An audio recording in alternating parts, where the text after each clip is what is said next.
Well, it's great to have the chance to share a few ideas with you today about how do we build organizations that are fit for the future, but also how do we build organizations that are fit for human beings. And I'd like to start by asking you to reflect on a question for a moment. If you had to make a list of the greatest inventions of the last century, the things that have changed our lives that we could hardly imagine living without, what would be the things you'd put on your list? I'm sure you'd have the combustion engine there, semiconductors, all the wonderful pharmaceuticals that we enjoy today, probably the internet, long list of things that have made our lives easier, have made them more fun, and I think, all of those things are important. Having said that, I would argue the single most important invention of the last 100 years was the invention of management. And that sounds maybe a little bit weird. We don't usually think about management as an invention, but if you think about the tools, the methods that we use to bring people together, to mobilize and organize resources for productive ends, that was an invention.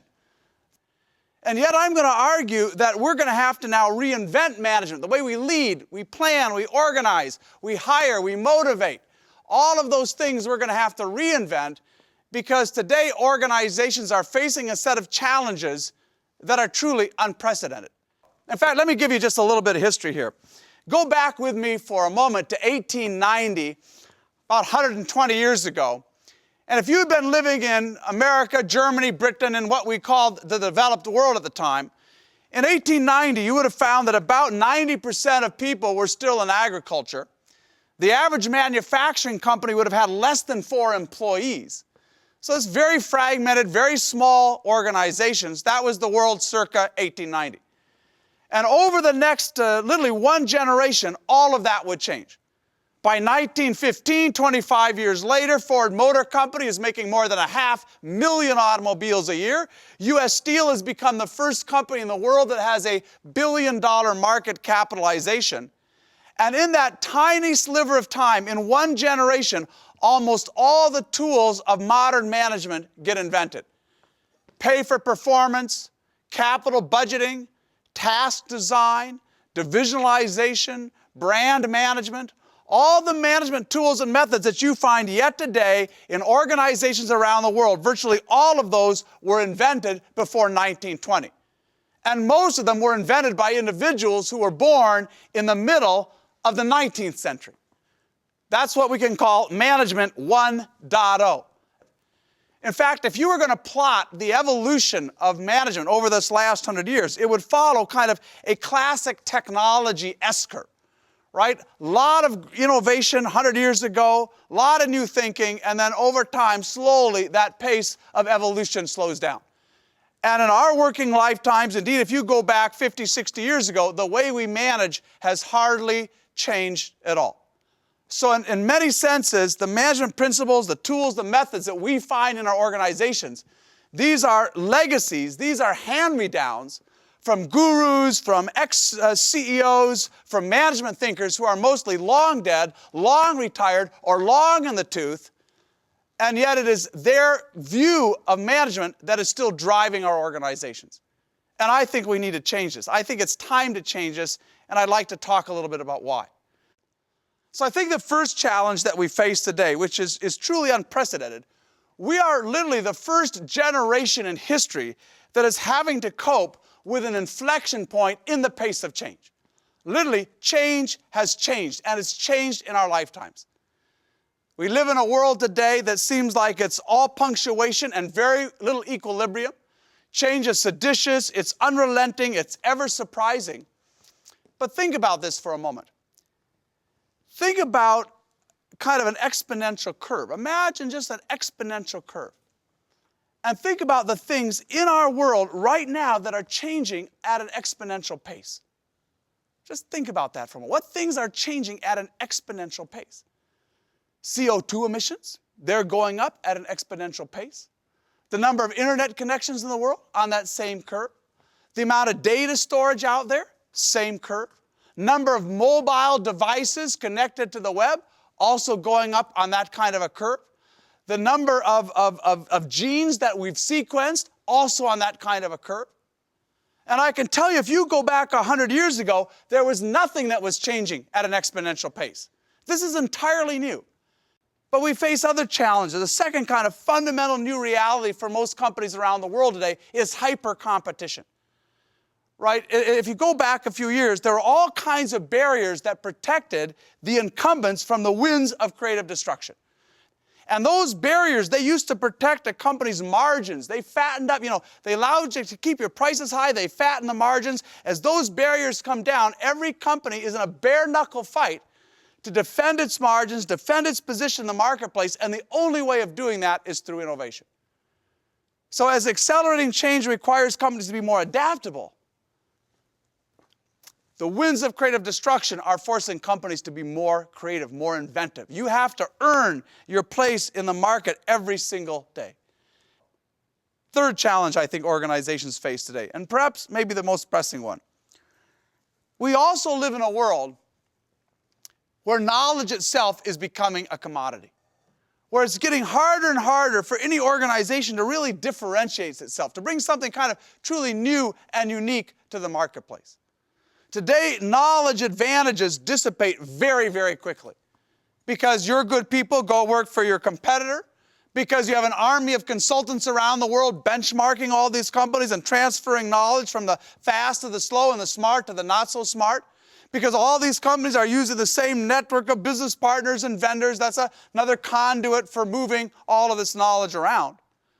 So in that world, it's much less about, what kind of knowledge advantage do I have right now than how fast am I creating new knowledge, with the emphasis on the word create. So we've talked about three kind of profound challenges that organizations are facing. How do you build a company that can change as fast as change itself? How do you build a company where innovation is the work of everybody all the time, every day? And how do you create an organization where people are willing to bring you the gifts of their initiative, their creativity, and their passion? I believe the companies that thrive over the next decade and beyond are going to be the companies that make progress on this. The companies that evolve their management models faster than their competitors in ways that make them more adaptable, more innovative, and more engaging places to work. Now the question is, what do you do to accelerate that process? A company that's working really hard to do it, I don't know if they've succeeded yet, but I know they're working really hard. It's an Indian company, an IT services company, one of the fastest growing, most progressive IT services companies in India, tens of thousands of employees. And their whole management model is built on the principle of reverse accountability. Now, a lot of companies talk about, turning the pyramid upside down, that's mostly rhetoric. But these guys are really trying. Let me give you a few things they're doing. This is the company, by the way, where every employee rates their boss and their boss's boss, and all those ratings are published online. When it came to kind of updating, reviewing their strategy, they took all those secret corporate strategies, they distributed them out across the employees. 8,000 people got involved in helping to comment on and build their strategies. That's kind of reverse accountability. Also, they have an interesting little ticketing system in this company. If you're a first-level employee or at any level and you disagree with a decision from your boss, or you think you've been treated unfairly by HR, it's taking too long to process your expense claim, any one of those internal departments that you don't think is serving yourself very well, you can fill out a ticket on them. And so here's my complaint. These tickets, by the way, are visible. They're transparent across the organization. And that ticket can only be closed by the employee. So the manager has to come back to say, what's your concern? Let me understand it, see if I can fix it, or at least tell you why it's this way. And then you can say, okay, I get it. Thanks very much. You close the ticket. Any ticket that doesn't get closed in 24 hours gets escalated to the next level of management. That's reverse accountability, right? People holding their managers accountable. Are you really helping me succeed in my job? And the reason in this company they think it's so important is in that business they will tell you that all of the value is created at the interface between the employee and the customer. Management's job is to encourage the innovation there, but they explicitly say to employees, you are more important than your managers. In fact, the mantra of this company, HCL Technologies, their mantra is employees first, customers second. How often have you heard somebody say that? And in fact, the CEO of Vineet Nair, he stood in front of his customer group, CIOs from big companies around the world, and told them, I'm sorry, for me, you don't come first. Because unless I take care of my employees, they're not going to do the right thing for you. So whatever difference you want to make, aim high and start working. But don't be content to simply imitate somebody else's best practice, because I just don't think it's good enough anymore. So that's number one. Innovation always starts with that kind of aspiration. It's true when you want to innovate around management, like everything else. Number two, to be a management innovator, like any other sort of innovator, you have to be willing to challenge management dogma, right? You have to challenge the embedded, unexamined, wallpaper beliefs that simply, surround us and limit our degrees of freedom. Because you think about it, go back to the kind of fundamental question. What problem was management invented to solve? 100 years ago, what problem are those people trying to solve? I can tell you, it wasn't a problem of being adaptable and innovative and an inspiring place to work. The problem they were trying to solve is, how do you turn human beings into semi-programmable robots? How do we take the farm hands and the housemaids and the craftspeople, get them to show up on time, to tend to that machine, to do the same thing over and over again? That's what and by golly, we succeeded. So that's kind of, all this DNA in our organization, that's the goal it was supposed to serve. So now we have to go back and challenge some of those fundamental beliefs. So number one, you have to have aspiration. Number two, you have to be a contrarian. Number three, you have to be willing to learn from the fringe. Innovation in management, again, like every other sort of innovation, it starts out on the fringe. It doesn't start with the mainstream. If you're looking for, big Fortune 500 companies to really drive this, it's probably not going to happen there. It might happen 3 or 4 levels down, but it's not going to be coming from the top of those big organizations. Right? Whether it's art, music, literature, fashion, the future happens on the fringe. If you want to really see the future of management, you have to look in some really unusual places. And I would tell you one of the best places to look right now is on the web. Kind of management, that's pretty much a feudalistic system. If you think about the web, not so much, right? The web is kind of the global operating system for innovation. So I have a feeling that the kind of values that today characterize the web, we're going to have to bake those into our organizations. The values of openness, meritocracy, flexibility, collaboration, all those deep values, forget the technology, those have to also become the values of our organizations. Why? Because the web already is adaptable, already is innovative, already is amazingly engaging. It has all of the characteristics our organizations lack. So if you want to be a management innovator, the question you want to start asking is, how do you take not just the tools, because sometimes they're kind of superficial, but how do you think about these deep principles on the web, and how do we bake them into our organizations? Right? We have been told that we really can't change the organizations we work in. That we don't have that chance. That's the head of HR, that's the vice president for planning, or that's the CEO. Nonsense. It's probably not going to happen there. It's going to happen with people like Jeff Sieverts at Best Buy. It's going to happen with folks like Ross Smith in the middle of Microsoft, who've created this wonderful grassroots movement around trust. It's going to happen with a guy like Jordan Cohen at Pfizer, who created a way that ordinary employees can outsource the boring parts of their job off their desktop without getting anybody's permission. That's where it's going to happen. Because I think for the first time since the Industrial Revolution, you cannot build a company that's fit for the future without building one that's fit for human beings. And we should be grateful we've been given this chance.